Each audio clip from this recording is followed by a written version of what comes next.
Praise the lord. ఈ రాత్రి వేళ దేవుని వాక్యాన్ని మనకు అందించడానికి దైవజనులు ఎన్నో అంకులు మన మధ్య ఉన్నారు. వారు హౌస్ ఆఫ్ ప్రేయర్ సంఘ కాపరిగా 2 చింతల్లో పనిచేస్తూ ఉన్నారు. దైవజనులు మంచి ప్రార్థనా పరులు మీ అందరికీ తెలుసు. ఈ రాత్రి వారు మన మధ్య ఉండటం చాలా సంతోషం. కొద్ది సమయం వారు దేవుని వాక్యాన్ని అందిస్తారు. జాగ్రత్తగా ముందుకు రండి, దయతో ముందుకు జరి కూర్చోండి. లైన్లో కూర్చుంటున్నారు, మంచిది. కొంచెం ముందుకు రండి, అక్కడ కూర్చోకుండా కొంచెం ముందుకు వచ్చి ముగ్గురుగా లేకపోతే నలుగురు కూర్చోడానికి ప్రయత్నం చేయండి. దేవుని వాక్యాన్ని మనం విందాం. మరి చప్పలు కొడుతూ దైవజనులను ప్రేమతో మనం ఆహ్వానిద్దాం. ఇక్కడికి చప్పలు కొడదాం. దైవజనులు మనం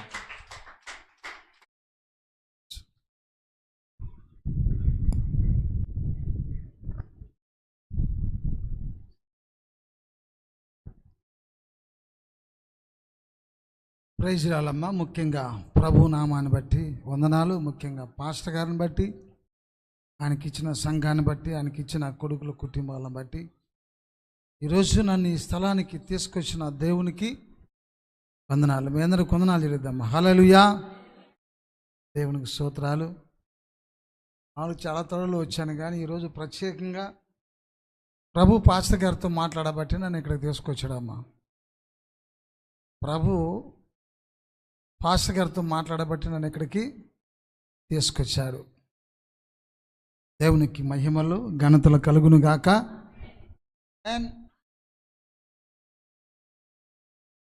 దేవునికి స్తోత్రాలు. సరేనమ్మా, చానతల్లో వచ్చాను, కానీ ఏదో పాట పడాను, కొన్ని చెప్పాను, కానీ ముందు అసలుకి నేను ఎవరిని, నా జీవితం ఎట్లా, నేను దేవుని అడుగుతుంటే ముందు ఈ సాక్ష్యాన్ని పంచుకోమని చెప్పాడమ్మా. ఒక మనిషికి ఒక్కొక్క సాక్ష్యం ఉంటుంది. ఈ సాక్ష్యం సరిగ్గా లేకపోతే మనం దేవుడి సేవ చేయలేం. సాక్ష్యం ఉంటుంది. నిన్ను నమ్ముకున్న, నువ్వు ఎక్కడైతే బాప్తిసం తీసుకున్నావు, ఒక మంచి ఆత్మీయ తండ్రి దగ్గర ఎట్లా ఎదిగింది, ఎట్లా పెరిగింది, ఆయన ఎట్లా పెంచాడు, ఇది మెయిన్ ముఖ్యం. నీకు అసలుకి మెయిన్ ముఖ్యం. కాబట్టి మన పాస్టర్ గారు అనుకోకుండా నాకు మరి దేవుడి స్థలానికి రావడానికి అవకాశం ఇచ్చినందుకు దేవునికి వందనాలు చేద్దాం. హల్లెలూయా. అయితే నాది 2 చింతల అని చెప్పాలి కదా అసలుకి సాక్ష్యం. 2 చింతల. తర్వాత నా పేరు ఇన్నయ్య. అంటే ఇన్నయ్య అంటే చాలామందికి అర్థం కాదు. అంటే మేము ఆర్సీఎం వాళ్ళం. ఇన్నయ్య, ఫ్రాంచీసు అవన్నీ ఉంటాయి మా పేర్లు. దేవుని స్తోత్రాలు ఇద్దాము. హల్లెలూయా. అయితే ఆర్సీఎం చర్చికి నేను వెళ్ళేవాడిని గతంలో. మరి ఆ ఆర్సీఎం చర్చి ద్వారాగా మేము మామూలుగా వెళ్తాం, కానీ ఏదో మామూలుగా వస్తుంటాం, పోతుంటాం, అన్ని రకాలుగా చేసేవాళ్ళం. నాకు 4 ఆడపిల్లలమ్మ. వరుసన 4 ఆడపిల్లలు. 17 సంవత్సరాలకి నాకు పెళ్ళయింది. 4 ఆడపిల్లలు. దేవుని స్తోత్రాలు చేద్దామా. హల్లెలూయా. మగపిల్లగాడు పుట్టలేదు. అంటే పుట్టేవాడే, కానీ ఏమంటే మా పాస్టమ్మ గారు మళ్ళీ 5వ వాడు కూడా ఆడపిల్ల పుడతారని చెప్పకుండా ఆపరేషన్ చేయించుకుంది. దేవుని స్తోత్రాలు. హల్లెలూయా. అదురుపోయి చేయించుకుంది. ఆ తర్వాత చాలామందికి 4 తర్వాత మగపిల్లగాడు కూడా ఇచ్చాడు. ఏదో సామెత చెప్పినట్టు 4 తర్వాత మగపిల్లగాడు కలిసి వస్తుందంట కదా. 3 తర్వాత మగపిల్లగాడు పుడితే కలిసి రాదంట. అయితే దేవుడు స్తోత్రాలు. మరి నాకు ఇవ్వకున్నందుకు దేవుడు నన్ను సేవకు పిలుచుకొని ఉంటాడు కదా. సేవకు పిలుచుకొని ఉంటాడు. మరి నా జీవితంలో ఆ రకంగా ఉంటున్నప్పుడు ప్రభు నన్ను అనుకోని రీతిలో మా పెద్దమ్మాయి ఇంటర్మీడియట్ సెకండ్ ఇయర్లో ఇంటర్మీడియట్లో జాయిన్ అయ్యి చచ్చిపోయిందమ్మా. సెకండ్ ఇయర్లో. చాలా భక్తిపరురాలు, చాలా మంచి విశ్వాసంగా ఉంటుంది. చచ్చిపోయినప్పుడు నేను చాలా భయంకరంగా బాధపడేవాడిని. చాలా ప్రేమించేది మా అమ్మాయి. అప్పుడు ఎక్కడో నేను పొన్నూరు దగ్గర ఉండేవాడినమ్మా. పొన్నూరు దగ్గర ప్రేయర్ కొన్ని కాంట్రాక్టులు తీసుకొని చేయించేవాడిని. చనిపోయినారు, నాకు చెప్పలేదు. తీసుకొచ్చిన తర్వాత 2 చింతలు వచ్చిన తర్వాత చెప్పారు. చాలా బాధపడిపోయేవాడిని. చాలా వేదన. ఇక అప్పుడు కొంచెం కొంచెం తెలుసు, చనిపోతే దేవుని చిత్తం లేకుండా నరకానికి పోతాడంటని తెలుసు అన్నమాట నాకు. సరే, అంత భయంకర స్థితిలో నన్ను ఇంకా ఎవరు ఉన్న డబ్బులు కూడా ఆగం చేసుకుంటూ తాగి తిరిగేవాడిని బజార్లమ్మటి. అడ్డం వచ్చిన మనుషుల్ని కొట్టేవాడిని, భయంకరంగా తిరిగేవాడిని. నేను ఫస్ట్ కానించి భయంకరంగా ఉండేవాడిని. ఆ స్థితిలో నుంచి నన్ను మా బంధువు ఒక ఆయన హైదరాబాద్కి తీసుకెళ్ళాడమ్మా. కేడిఎస్ అబ్రహం గారని ఆ చర్చికి పోతాడు. తీసుకెళ్తే నా కాడికి ముందుగా మా పాస్టమ్మ పోయి అక్కడ బాప్తిసం తీసుకుంది. కనపడితే నేను ఆమెను చంపుతానేమో అని ఆమె నాకు తెలియకుండా బాప్తిసం తీసుకుంది. ఆమె తీసుకుంది, నాకు తెలియదు అసలుకి. సరైన తీసుకుపోయి వాళ్ళ ఇంట్లో ఒక 6 రోజులు పెట్టుకున్నాడు నన్ను. నేను ఏమైనా వినేవాడిని కాదు వాళ్ళ మాట అసలుకి. నన్ను తీసుకుపోయి వాళ్ళ ఇంట్లో పెట్టుకుంటే వాళ్ళ ఇంట్లో వాళ్ళందరికీ జ్వరాలు వచ్చినాయి.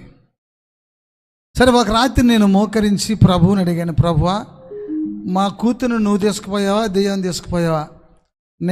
నువ్వు నాకు చెబితే, ఎందుకంటే నా కడుపుని ఇచ్చినందుకు మా అమ్మాయి నరకానికి పోయి నేను మోక్షానికి పోతే జీవితకాలం బాధపడుతుంది కదా, నాకు చూపించమని రాత్రులు 10ంటికి మోకరించి తెల్లారుజాము 4 వరకు అడుగుతూనే ఉండమ్మా. నువ్వు నాతో మాట్లాడితే నేను బాప్తిసం తీసుకుంటా అని 4ంటికి ప్రేయర్ చేసి 4 దాకా అట్లా ఇళ్ళకి పడుకుంటే తెల్లటి వస్త్రం వేసుకొని వచ్చి తలుపు తట్టి, అన్నయ్య పక్కింట్లో ఒక అమ్మాయి చనిపోయినది, నేనే తీసుకుపోయినాను, పోయి చెప్పుకో అన్నాడు. నిద్రలో ఎమ్మడి లేచి చూసి ఎవరెవరైనా లేచి చూస్తే నాకు దర్శనం. అప్పుడు ఏం చేసిండు దేవుడు, నేనే తీసుకుపోయి అంటే దేవుడి లిస్టులో నేను ఆ అమ్మాయి చనిపోకపోతే నేను మారను అసలుకి. దేవుడి లిస్టులో నేను ఉన్నా. అంతకుముందే మా అమ్మ 4 సంవత్సరాల క్రితమే బాప్తిసం తీసుకొని పెంతెకొస్తూలో ఉండేది. ఆ ఊర్లో అసలు ఒక చర్చి లేదు, ఒక పాస్టర్ లేదు ఇంతవరకు. రణసింతలో నేను నమ్ముకున్నప్పుడు ఆమె ప్రతిరోజు ప్రార్థన చేసేది, మేము ఎగతాళి చేసేదామని మమ్మని. అంత భయంకరంగా ఉన్నప్పుడు నేను అప్పుడు లేచి బాప్తిసం తీసుకుంటా అని చెప్పిన వాళ్ళతో. నేను ఎప్పుడైతే బాప్తిసం తీసుకుంటానో వాళ్ళకి జ్వరాలు పోయినాయి వాళ్ళకి. అంటే అంత భయంకరంగా నాలో ఉన్నాయి. సరే, పాస్టర్ గారి దగ్గరికి వెళ్ళాను, పెద్ద పాస్టర్ గారి దగ్గరికి, అబ్రహం కేడిఎస్ గారు. వెళ్ళి నన్ను చూసుకొని, అయ్యా, నువ్వు చనిపోతే నీ సమాధి మీద చెట్లు మలిసేయే కదా అని ఆయన ఉపవాసం ఉండి నా కోసం మంచి భోజనం పెట్టి అట్లా వాటేసుకున్నామా, నన్ను కౌగిలించుకుండు. ఇది అంతకుముందు జరిగింది. నేను దేవుని అడక్క ముందు ఏది నేను మోకరించే రెయ్యంతా ప్రార్థన చేసింది ఎప్పుడంటే ఆయన అంతకుముందు రోజు కౌగిలించుకున్నాను నన్ను. అంతకుముందు రోజు నేను కవలించుకోతలికి నేను అంతసేపు నింటలేదు అనమాట. అప్పుడు నాకు తొలిగి ఆలో శక్తులన్నీ రాత్రి అంతా ప్రార్థన చేశాను అనమాట.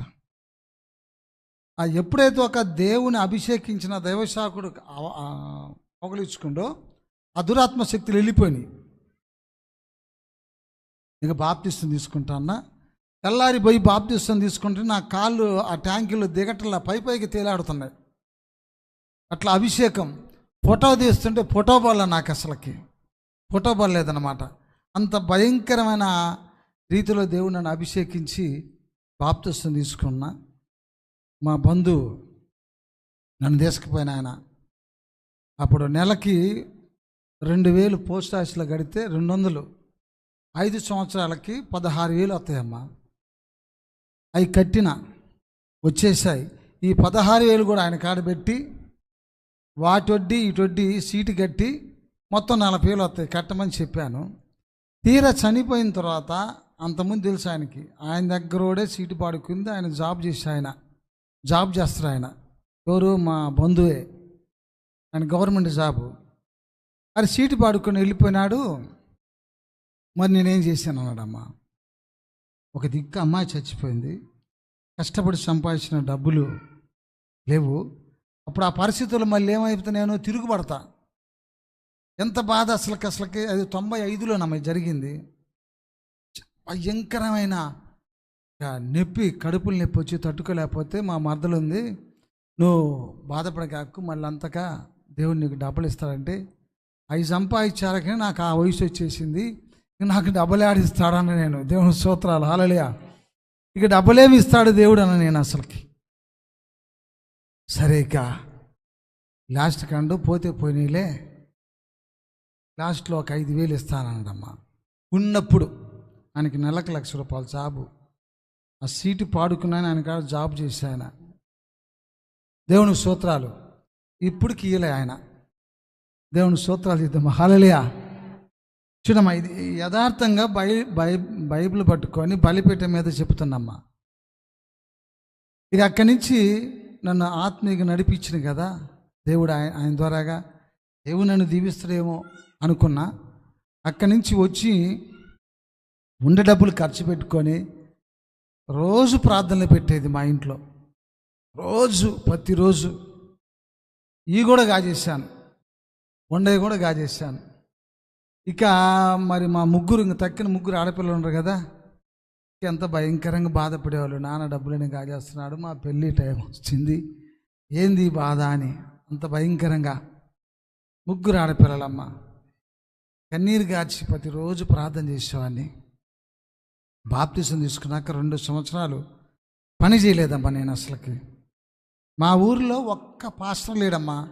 అల్లేలి అంటాం తెలియదు, స్తోత్రం అంటాం తెలియదు, అందరూ జబదండలే.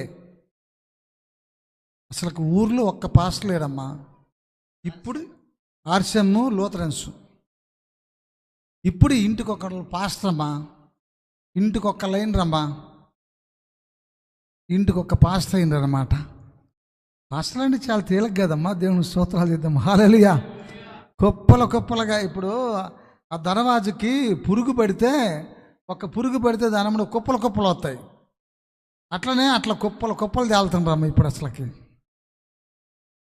పాస్టర్లు అంటే అసలుకి ఎట్లా బెదుకుతుండ్రో, ఎట్లా చేస్తుండ్రో, ఎంత బెత్తరేస్తుండ్రో మనకు అర్థమే కాదు. దేవుడు మాత్రం నన్ను అంత కష్టపడి నేను సేవ చేశానమ్మా. ఉన్న డబ్బులన్నీ గాజేసుకొని పిల్లలు దేవుడైతే స్కాలర్షిప్ ద్వారానే చదివించానమ్మా. పెద్దమ్మ ఎంఏ బీఈడి చేసింది, రెండమ్మ ఎంఎస్ కంప్యూటర్ బీఈడి చేసింది, మూడమ్మ ఎంఏ ఇంగ్లీష్ చేపించిండు, దేవుడే చేపించిండమ్మా. అన్ని స్కాలర్షిప్ ద్వారాగానే చదివించాను. స్కాలర్షిప్ ద్వారానే చదివించి 25 సంవత్సరాలు వచ్చినప్పుడు నాన్న నాకు 25 సంవత్సరాలు వచ్చినాయి అంటుంది. మ్యారేజ్ గురించి ఒక్క పైసా సంపాదించలేదు, ఒక్క గొలుసు పెట్టలేదు వాళ్ళకి నేను. మా దేవుడు రాక దగ్గరకు వస్తున్నది, సొమ్ము అంత భార్య అతను అంటలే అంట నేను. వస్తుంది అప్పుడు, ఇప్పుడు రాకడ రాలా ఏం రాలా అసలుకి. దేవుని స్తోత్రాలు చేద్దాం, హల్లెలూయా, హల్లెలూయా. కానీ ఆ రీతిలో దేవుడు మరిక పెద్దమ్మాయికి మంచి సంబంధము, నా వల్ల కాకపోతే పిల్లలు మాత్రం దేవుడు మంచిగా ఇచ్చాడమ్మా. మంచి హైట్ ఉంటారు, మంచి దేవుడు చక్కని వాళ్ళే, అన్ని ముక్కు మొక్కలు బాగానే ఉంటాయి. దేవుడు ఇచ్చి అందం బాగానే ఉంది. కానీ పాస్టర్ గారి దగ్గరికి వెళ్ళి మంచోళ్ళు కావాలంటే డబ్బులు కావాలంటే నా దగ్గర లేవు అని పాస్టర్ గారి దగ్గర పోయి ఏడిశాను. పెద్దగా ఏడిస్తే అయ్యా ఆగాయని ఒక్క నెలలోనే ఆయన దగ్గర నుంచి అట్నుంచి పద్మశాలీలమ్మ, మంచి కుటుంబం, దేవుని నమ్ముకున్న వాళ్ళు, బీటెక్ చేశాడు, తెల్లగా ఉంటాడు ఆయన. వాళ్ళు వచ్చారు, వాళ్ళ స్కాలర్షిప్ డబ్బులు మిగిల్చుకొని ఒక ₹1,00,000 మిగిలినాయి అమ్మ. వాళ్ళు వచ్చారు, చర్చిలోకి వచ్చారు, వాళ్ళు మేమే కూర్చున్నాం. ఇప్పుడు మీకు ఎప్పుడైనా పెళ్ళిళ్ళు అయినప్పుడు అటు పెద్దవాళ్ళు ఇటు పెద్దవాళ్ళని పిలుచుకొని వాడి మాట్లాడి ఈడు దాగి వాడి దాగి కట్నం కుదరలేదని ఇవన్నీ మాట్లాడుకుంటారు కదా. నాకు ఇవన్నీ లేవు అసలుకి. చర్చిలోకి వచ్చారు, నేను మా అమ్మాయి వాళ్ళు ఉన్నారు. అయ్యా నాకాడైతే కట్నం ఇవ్వడానికి డబ్బులు లేవు, గిఫ్ట్గా ఒక 50,000 మీకు ఇస్తా అని చెప్పానమ్మా. అంతే, వాళ్ళ పాస్టర్లు వచ్చారు, ఒప్పుకోండ్రు. నెలలోనే పెట్టుకున్నాం పెళ్ళి. గిఫ్ట్గా 50,000 ఇచ్చేటప్పుడు అన్నా 50 లక్షలుగా దేవుడు నిన్ను దీవిస్తాడు అన్నమ్మా. అంతకుముందు వాళ్ళకి ఇల్లు, అక్కడ అపార్ట్మెంట్లో ఒక్కటే ఇల్లు ఉంది, 50 లక్షలుగా. ఇప్పుడు ఈరోజు ద్వారకాపురి పోయాడు ఆయన పెద్దలుడు, ఇక్కడ నన్ను దించి ద్వారకాపురి పోయాడు. అయితే చూడమ్మా, ఇక ఆ రకంగా ఒక్క నెలలో పెట్టుకొని 50,000తో రాత్రుల్లో ప్రతిరోజు ఏడిచేవాడినమ్మా. నేను కన్నీరు గారి ఏడిచేవానయ్యా, మా పాస్టర్ గారి దగ్గర మొట్టమొదటి పిలుపు నాదే. 50,000 అందరికి తెలుసుకొని పాస్టర్లు అందరూ వస్తారు, ఎట్ట ప్రభు అని రోజు ఏడవటేనమ్మా, కన్నీరు గార్చి ఏడిస్తే 150 కేజీలు మటన్, అచ్చం పొటేలు మటనేనమ్మా, ఎవరిని అడగలేని దేహాన్ని అసలుకి. 150 కేజీలు మటను, రైసు, మొత్తం ఆ పెళ్లి ఖర్చు 3,50,000 అయినాయి అమ్మా. దేవుని స్తోత్రాలు, హల్లెలూయా. 3,50,000 అయినాయి. ఆ పెళ్ళి ఎట్ట చేసినో నాకు అర్థమే కాలేదమ్మా అసలు. అయిపోయిన తర్వాత ఏం జరిగింది, మళ్ళీ ఫస్ట్లో ఉన్న ₹1,00,000 మిగిలినాయి. అర్థమవుతుందా మీకు? ఫస్ట్లో నా దగ్గర 1,00,000 ఉన్నాయి కదా, ఆ 1,00,000 మిగిలినాయి. మళ్ళీ అప్పే ఊడిని అడుక్కోలేను అసలుకి. ఇప్పటికీ మా ఇళ్ళల్లో ఆ పెళ్ళిళ్ళు ఎట్ట చేసిందో వాళ్ళకి ఇప్పటికీ అర్థం కాలే అసలుకి, ఎవరికి అసలుకి, నాకు కూడా అర్థం కాల. ఇది గొప్ప అద్భుతం అమ్మా. ఎందుకంటే ఒక సాక్ష్యం లేకుండా మనం ఊరక బిత్తర మాటలు చెప్పుకోకూడదు కదా అసలుకి. ఈరోజు అయ్యగారు నన్ను పిలిపించింది, నన్ను దీవించిన దేవుడు అయ్యగారిని దీవించుండు, మిమ్మల్ని దీవిస్తుడు. ఒక సాక్ష్యం లేకుండా దేవుని సేవకుడిగా మనం పోతే మనకి, మన పిల్లలకి శిక్ష. నేను నమ్ముకున్న సంగతులు కూడా శిక్ష వద్దు అసలుకి. అయితే 2వ అమ్మాయి పెళ్ళి, రేణుక, 6 నెలలకే వచ్చారమ్మ వాళ్ళు కూడా. పెళ్ళైనాక 6 నెలలకు మళ్ళీ ఎవరైనా పెళ్లి చేస్తాడమ్మా అసలుకి? 6 నెలలకే వచ్చి వాళ్ళు కూడా మళ్ళీ మెమ్మాయి కావాలంటే నేను నమ్ముతున్నా, ఏంటబ్బా ఈ పెళ్ళి అటు చేయాలా అని. నేను కూడా అన్న, ఆయనకు పెద్దానికి గిఫ్ట్కి ఒక 50 ఇచ్చాను, నీకు కూడా గిఫ్ట్కి ఒక 50 ఇస్తా అన్న, ₹1,00,000. అది ఇచ్చేసాను. మళ్ళీ 50 ఉన్నాయిగా, మళ్ళీ ఆ అమ్మాయికి 2,60,000 అయినాయి. 2వ అమ్మాయినది, నాన్న అక్క పెళ్ళికి డబ్బులని దాచేసావు, నన్ను చర్చి కానించి, ఇంటి కానించి చర్చికి నడుచుకుంటూ తీసిపోక నాన్నది. నా కళ్ళమ్మ నీళ్ళు పడ్డాయి. ఎందుకంటే నడుచుకుంటూ పెళ్ళి కూతురు నడుచుకుంటూ పోతే ఇబ్బంది కాదు, నా కళ్ళమ్మ నీళ్ళు పడి, లేదమ్మా దేవుడు అక్కడ చేయడమ్మా అని ఏడిస్తే కారు పంపించారు హైదరాబాద్ నుంచి. కారులో తీసుకుపోయాను అమ్మాయిని. దేవుని స్తోత్రాలు చేద్దామా, హల్లెలూయా. ఒక్కొక్క కన్నీటి బొట్టు దేవుడి దగ్గర వజ్రాలుగా రాలి అమ్మ అసలుకి. ఆ అమ్మాయి పెళ్ళి అయిపోయిన తర్వాత ఆ అమ్మాయి ఢిల్లీ, మా 2వ అల్లుడు లాయర్, ఢిల్లీ ఇచ్చాము. పోయి వచ్చి పడుకున్నామా, నేను పగలు అట్లా అలసిపోయి పడుకుంటే పగలు 3 దేవుడు స్పష్టంగా మాట్లాడుతుండమ్మా. ఇన్నయ్య నేను పిలిచాను, నన్ను నిద్రలోనే పలుకుతున్నా. ఇప్పుడున్న పరిస్థితుల్లో అయితే నువ్వు పెళ్లి చేయలేవు, 2 పెళ్ళిళ్ళు నేను చేసిన అందమ్మా.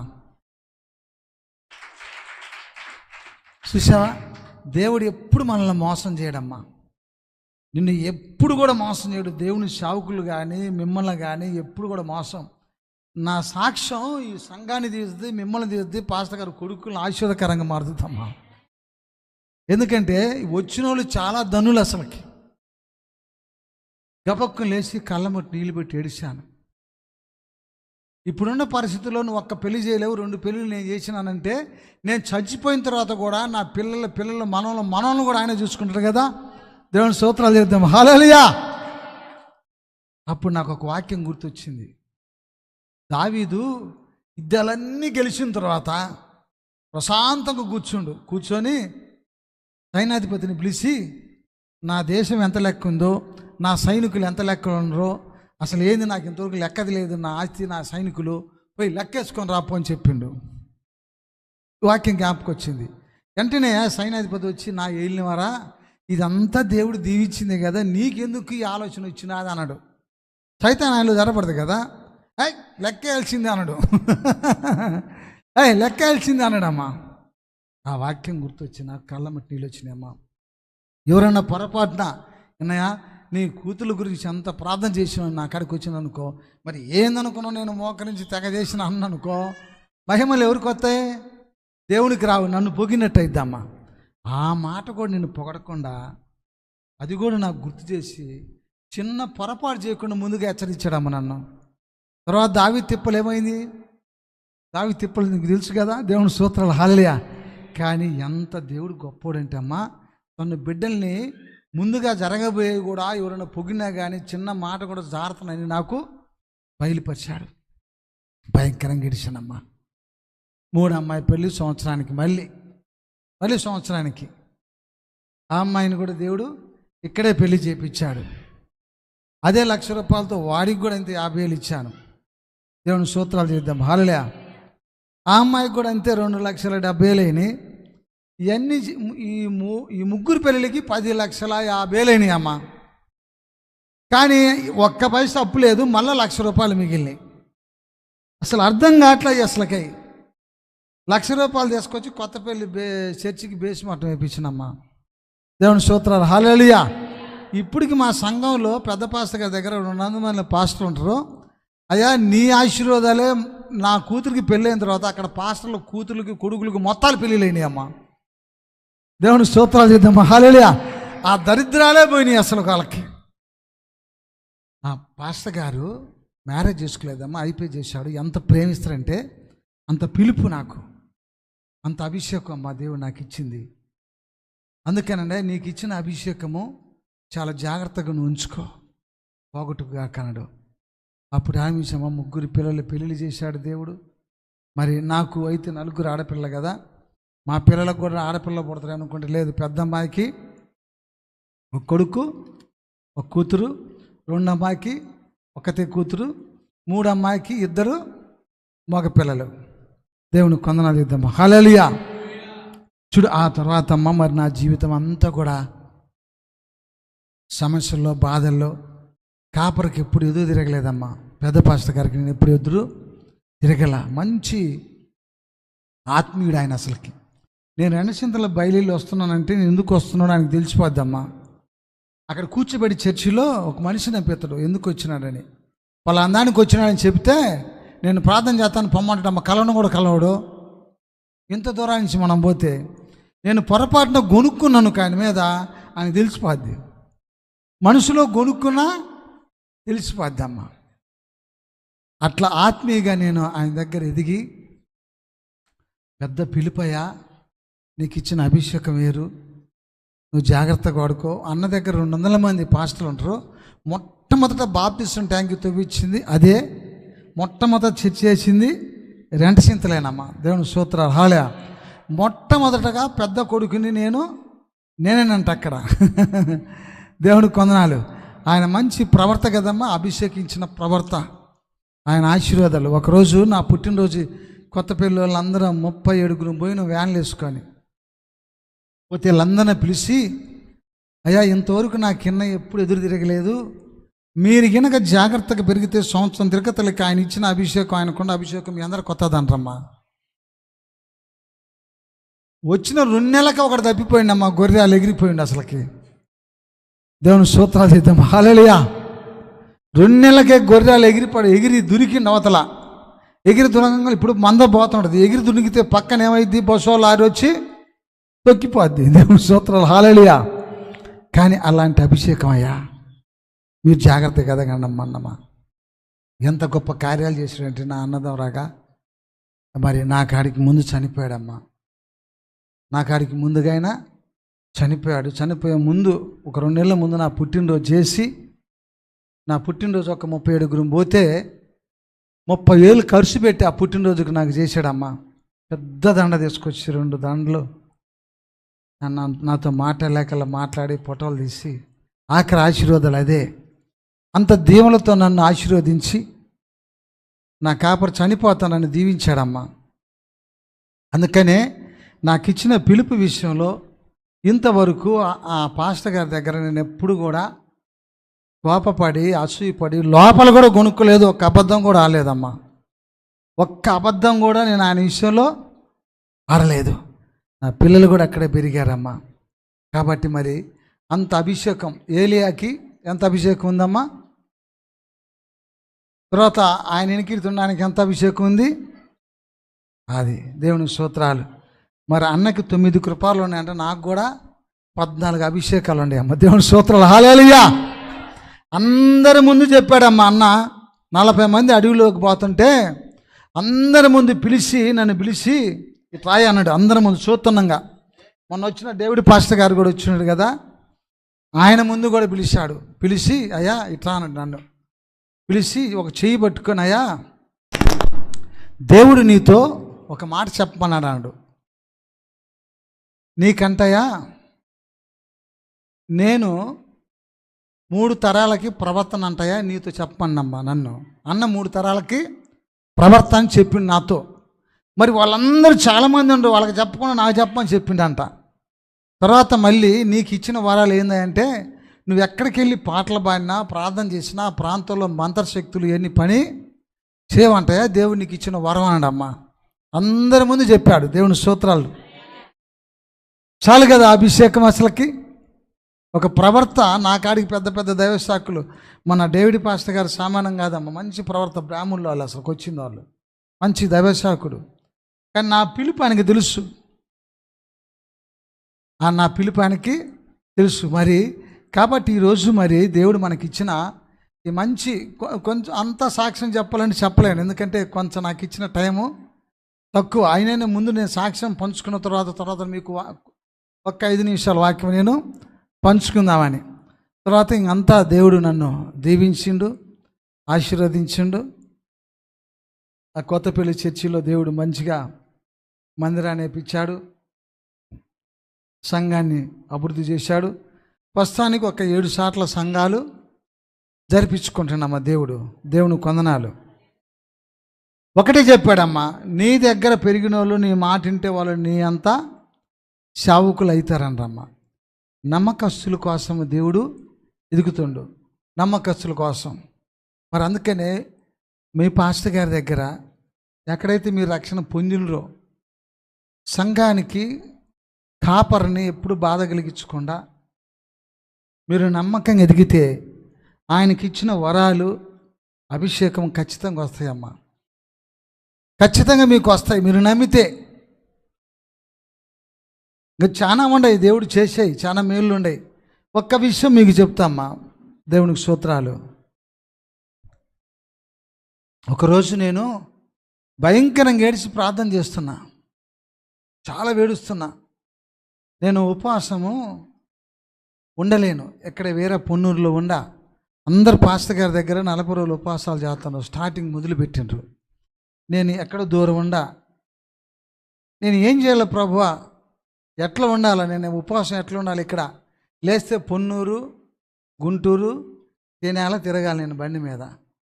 పెద్ద పని చేపిస్తున్నప్పుడు నేను బాప్తీసం తీసుకున్నాకనే అని ఏడుస్తున్నప్పుడు ఒక రాత్రుల్లో 1 గంటప్పుడు నన్ను లేచి కుడి భుజం మీద ఆయన చేయి చరిచి, అన్నయ్య 40 రోజులు ఉపవాసపాదం మొదలుపెట్టమండమ్మా.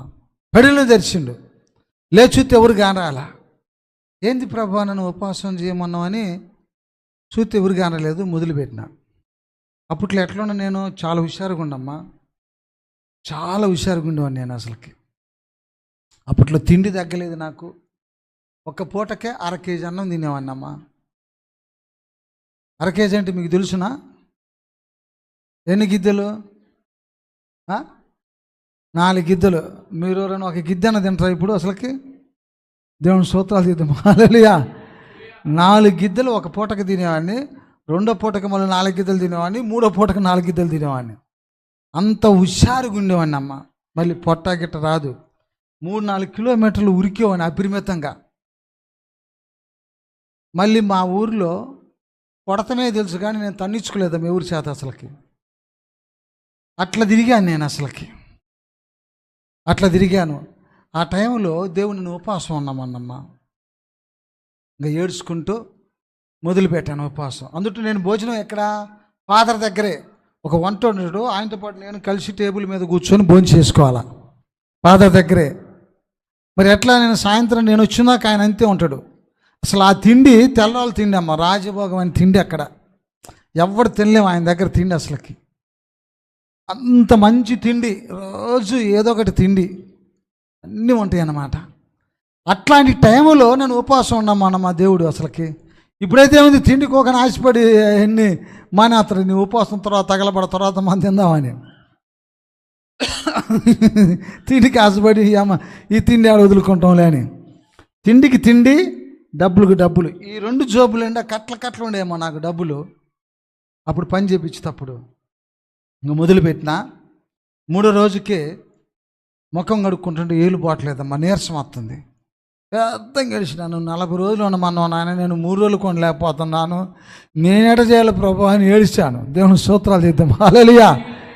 ఏడిచి అట్లే మొహం కడుక్కొని ఇంకా ఆ ఫాదర్కి నేనేం చేస్తా, వంటోడికి చెప్తా, అరే నేను గుంటూరు పొన్నూరు పోయినా అని చెప్తే ఆయన పాపం తిని రూమ్లోకి వెళ్ళిపోతాడు. ఆయన పోయిన తర్వాత నేను టేబుల్ మీద పళ్ళెం పెట్టి పటపట శబ్దం చేసి తిన్నట్టుకి వెళ్ళిపోతాను. నేను తిన్నట్టుకి వెళ్ళిపోతానమ్మా. కానీ ఇక్కడున్న ఫాదరే రఫీల్ రెడ్డి అని ఈ చర్చి ఆర్చం చర్చిలో ఉన్న ఆయన దగ్గర చాలా బాగా చూసుకుంటున్నాను ఆయన. అయితే నా నుంచి 40 రోజులు మొదలుపెట్టిన తర్వాత 7వ రోజు అమ్మ, 7వ రోజు చుట్టూ పెద్ద 1 ఎకరం కాంపౌండ్ గోడ. నేను రోజు నా దగ్గర ఉపదేశం పడుకునేది. ఆ రోజు చుట్టూ పారి గోడ, ముళ్ళ కంపలు ఉంటాయి. నేను మంచం వేసుకొని పడుకుంటే నా వెనకటి ఉపదేశం పడుకుంటాడు. ఆయన ఆ రోజు రానంటే, ప్రభువా నా మంచం చుట్టూ నీ కంచే ప్రభు అని పడుకున్నమ్మా.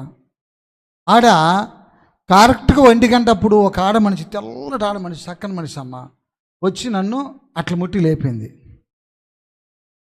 ఎవరైనా కళ్ళు చేస్తే ఆమె ఏంది వచ్చినామంటే లే అన్నది. నన్ను లేనంలో నేను గబక్కుని లేచి, ఓహో నేను దేవుని కంచెడిగినా కదా, నేను లేవని నిర్ర నీళ్ళకి పడుకొని ఏంది వచ్చింది చెప్పమని చెప్పిన. నువ్వు లేచి మంచం దిగితే చెప్తా ఉంటుంది నన్ను. నేను దేవుణ్ణి ఏమడిగినా, నా మంచం చుట్టూ కంచెడిగిన. కానీ ఈ కంచె నన్నేం చేయలేకపోతున్నా ఆ దెయ్యం. సరే ఒక 15 గంట సేపు వాదన ఆడిందమ్మా.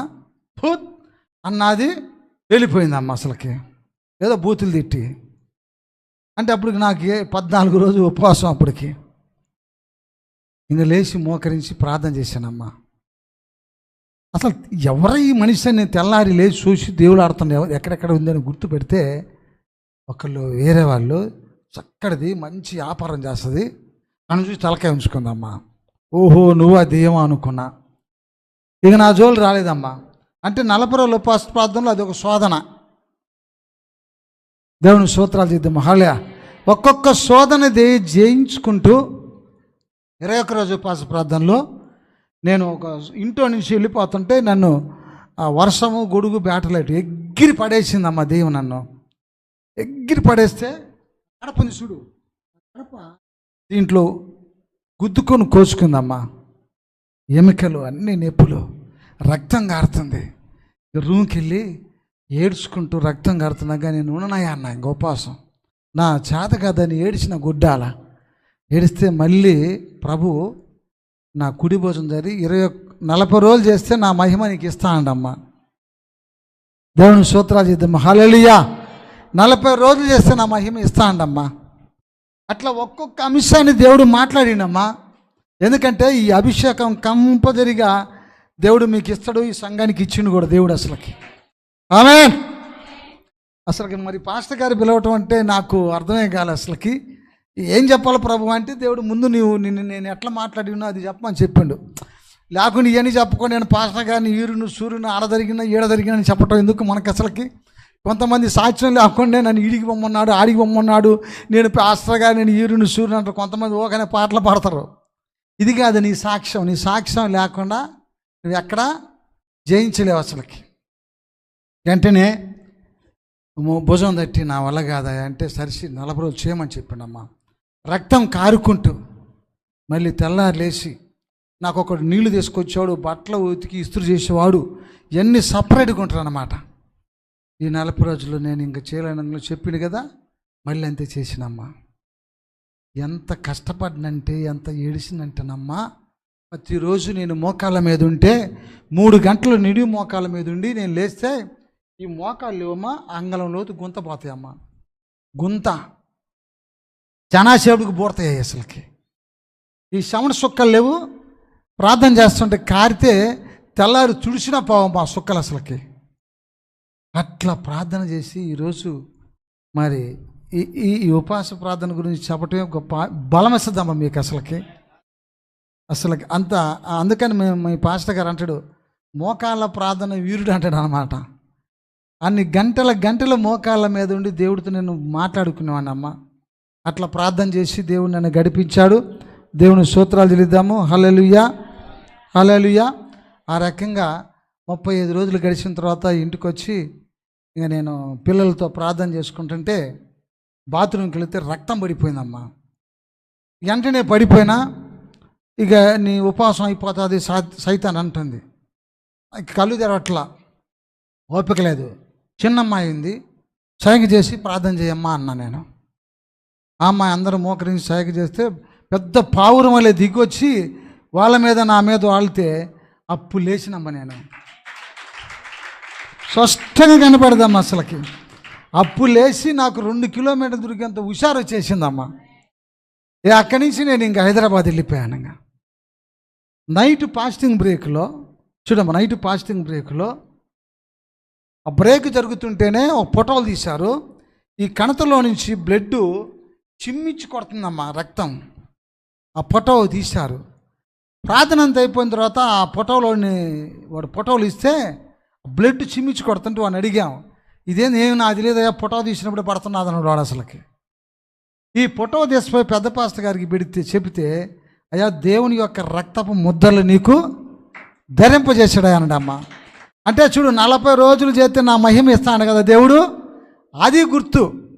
దానికి ఏంటంటే గుర్తు గలతీ 6:17 ఉంటుందమ్మా. వాక్యం కూడా చదవమ్మా, గలతీ 6:17 చదవండి అమ్మా. గలతీ 6:17.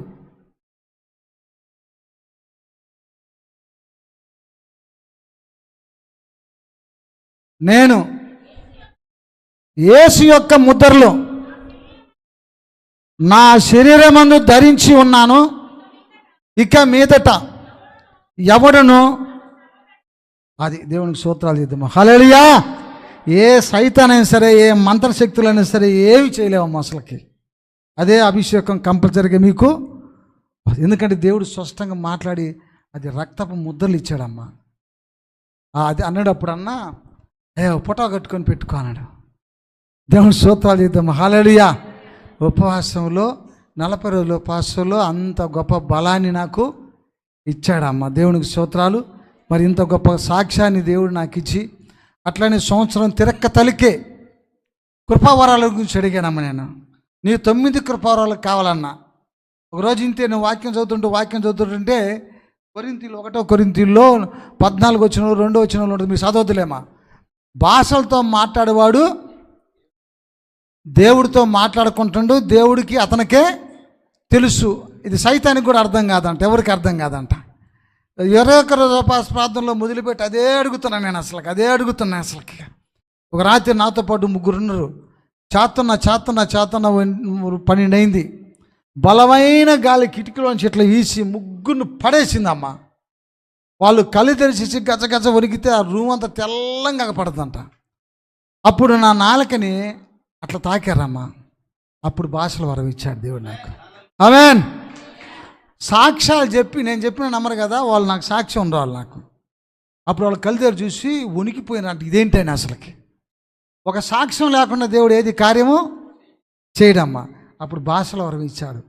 21 రోజు ఉపవాస ప్రార్థనలు అంతా పూర్తయిపోయిన తర్వాత పెద్ద పాస్టర్ గారి దగ్గరికి పోయిన 22 రోజు బ్రేక్ కదా, ప్రార్థన కూర్చొని కూడా, అయ్యా ఈరోజు ఆగు, దేవుడు ఎందుకు రేపు చేయమంటున్నాడు అంట. అంటే 23 రోజులు చేయమంటున్నాడు అండు. మళ్ళీ 23 రోజు పోస్తే అప్పుడు అంటాడు, అయ్యా దేవుడు నీకు ముట్టి ప్రార్థన చేసే వరం ఇచ్చాడు, అందుకని ఒక రోజు లేటుగా చేయమన్నాడు అంటమ్మా. స్తోత్రాలు. హల్లెలూయా. ముట్టి ప్రార్థన చేసే వరం ఇవ్వమని చెప్తే అప్పుడు ప్రార్థన చేస్తే ఆ రోజు సంఘంలో 2000 మంది వచ్చిండ్రమ్మా. ప్రార్థన చేసిన తర్వాత అన్న స్టార్టింగ్ ఒక ఆమె మీద నెత్తిన అట్లా చేయి పెడుతుంటే ఇక్కడి నుంచి ఇక్కడ దాకా కులిమనినట్టు మనుషుందమ్మ నా చెయ్యి. బాగా మనుచుంది. నేను భయపడిపోయిన ఆ అమ్మాయి దగ్గర దెయ్యమేమో అనుకున్నా. దేవుని స్తోత్రం. హల్లెలూయా. ఆ అమ్మాయిని ఎత్తుకొచ్చిండు. కీలశవ రోగం అంట అసలుకి. ఇక అట్లా మండిపోతుంది. ప్రార్థన చేస్తే దేవుడు అద్భుతాలు చేసిండమ్మా.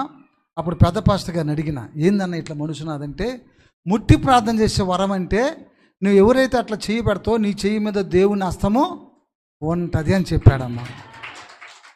ముట్టి ప్రార్థన చేసేది నేను కదంట, నా చెయ్యి మీద దేవుని హస్తము ఉంటుందంట. మరి అంటే ఎవరిని పడితే వాళ్ళు ముట్టకాకమండు దేవుడు ఆలోచన ఇచ్చినప్పుడే ముట్టమని చెప్పిండమ్మా. నీకు వరం ఉంది కదా, నీ ఊడి పడుతావు, ముడితో దెయ్యాలు వస్తాయని చెప్పిండు. మళ్ళీ దేవుడు స్తోత్రాలు చేద్దాం. హల్లెలూయా. ఇట్లా చాలామంది కూడా దెయ్యాలు తగిలించుకుని ఉన్నారు పాస్టర్లు. అందుకని చూడమ్మా, ఒక్కొక్క వరము దేవుడి దగ్గర తీసుకొని నా జీవితంలో ఎన్నో అద్భుతాలు చేసుకొని దేవుడు నాకు ఇచ్చిన ఈ మంచి పాస్టర్ గారి దగ్గరికి ఈరోజు ఉపవాసంలో మరి 2 తొడలు 40 రోజులు చేయించాడు. 21 రోజు 22 తొడలు చేయించాడు. 14 రోజులు 7 రోజులు కొన్ని మనుషుల గురించి చేయించాడు. ఇంత బలమైన అభిషేకం ముఖ్యంగా పాస్టర్ గారి కొడుకులకి, కుటుంబానికి, మీకు కూడా వస్తుందమ్మా. ఎందుకంటే మరి ఈ వయసులో నాకు 67 సంవత్సరాల దాకా వచ్చింది వయసులో. మరి పెద్ద పాస్టర్ గారు చెప్పాను నాతో, అయ్యా నువ్వు చచ్చిపోయి ఎన్నాళ్ళు బతుకుతావో అన్నాళ్ళు సరిపోయిన ఉపవాసాలు ముందుగా చేశావు, నువ్వు మాత్రం చేయకాకమన్నాము నన్ను. అంటే చనిపోయేంతవరకు కూడా సరిపోయే ఉపవాసాలు చేసిన అని చెప్పిండమ్మా ఆయన నాకు. చాలామంది అంటారు కదా, నేను చనిపోయిన తర్వాత నీకు డబ్బులు చాలా సంపాదించానరా, నువ్వు తిను తాగంటారు కదా. అందుకని చూడమ్మా, అన్ని ఉపవాసాలు చేపించి దేవుడు నన్ను దీవించాడు. మరి పాస్టర్ గారికి వందనాలు, మరి దేవునికి స్తోత్రాలు. ఈ వాక్యాన్ని బట్టి, సాక్ష్యాన్ని బట్టి దేవునికే మహిమలు. నాకు మాత్రం చలవ ఇచ్చేయండి. దేవునికి స్తోత్రాలు చేద్దాము. హల్లెలూయా.